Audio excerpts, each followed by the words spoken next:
ଦେଖନ୍ତୁ ଶ୍ରୀଗୁଣ୍ଡିଚା ଯାତ୍ରା ପ୍ରଭୁ ଠିକ୍ ଭାବେ ଆସିଥିଲେ। ବହୁତ ସୁନ୍ଦର ଆପଣ ନୀତିକାନ୍ତି ସବୁ ଚାଲିଥିଲା। ପୌଣ୍ଡୀ ମହାପ୍ରଭୁ ଆସିଥିଲେ।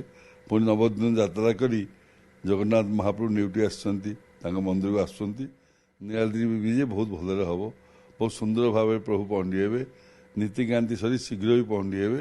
ତାଙ୍କ ସ୍ଥାନକୁ ଯାଇ ମହାପ୍ରଭୁ ଅନ୍ନଭୋଗ ଖାଇବେ। କାରଣ ଅନ୍ନମୟ ପିଣ୍ଡ ତାଙ୍କର, ସିଏ ହେଲେ ମହାପ୍ରଭୁ, ଅନ୍ନ ତାଙ୍କ ମୁଖ୍ୟ। ଯେତେ ଶୀଘ୍ର ପ୍ରଭୁ ମନ୍ଦିରକୁ ପଶିବେ ମହାପ୍ରଭୁ ଅଭଡ଼ା ଭୋଗ ହେବ। ଅଭଡ଼ା ଭୋଗରେ ନୀଳାଞ୍ଚଳରେ ମହାପ୍ରଭୁ ହେବେ ଏବଂ ନୀଳାଞ୍ଚଳ ଅଭଡ଼ା ସବ ଭକ୍ତ ହଜାର ହଜାର ଲକ୍ଷାଧିକ ଭକ୍ତ ପ୍ରସାଦ ପାଇବେ। ସେଇଟା କଥା। ସୁନ୍ଦର ଭାବେ ନୀଳାଦ୍ରି ବିଜେ ହେବ ଏବଂ ଆମର ସବୁ ସେବାୟତ ଭାଇ ଦଇତାପତି ସମସ୍ତେ ମିଶିକି ପ୍ରତ୍ୟେକ ପ୍ରଶାସନ ଯାଇ କୋପରେସନ ଅଛି ଯେ ସୁନ୍ଦର ଭାବେ ହେବ। ଏଇଟା ଆମର ଇଚ୍ଛା। ଲୋକ ଦର୍ଶନ କରିବେ ଏବଂ ଆପଣ ଟିଭି ମାଧ୍ୟମରେ କୋଟି କୋଟି ଲୋକ, ସାରା ଦୁନିଆ ଲୋକ ଦେଖିବେ, 4.5 କୋଟି ଓଡ଼ିଆ ଲୋକ ଦେଖିବେ, ସାରା ବିଶ୍ୱ ବି ଦେଖିବ। ନୀଳାଦ୍ରି ଭଲରେ ଭଲରେ ହେବ।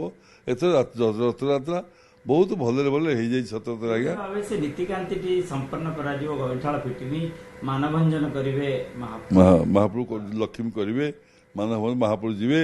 ମହାପ୍ରଭୁ ତାଙ୍କୁ କ୍ଷମା ମାଗିବେ ଯେ ମୁଁ ଜାଣିନଥିଲି, ତମକୁ ଭୁଲ ଭାଲ ହେଲା ନା।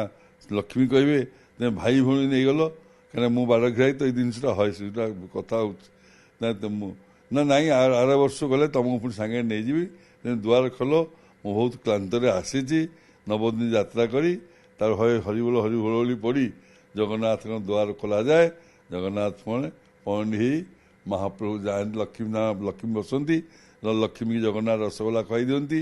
ଲକ୍ଷ୍ମୀ ଜଗନ୍ନାଥଙ୍କୁ ରସଗୋଲା ଖୁଆଇ ଦିଅନ୍ତି।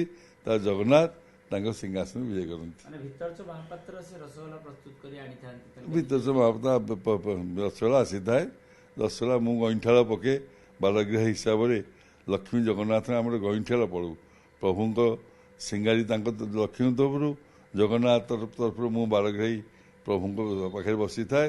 ଆମେ ଗଇଁଠାଳ ପକେଇବୁ, ଲକ୍ଷ୍ମୀ ନାରାୟଣ ମହାପ୍ରଭୁ ମିଶେଇବୁ, ପୁଣି ମହାପ୍ରଭୁ ବିଜେ କରିବେ ରତ୍ନ ସିଂହାସନକୁ।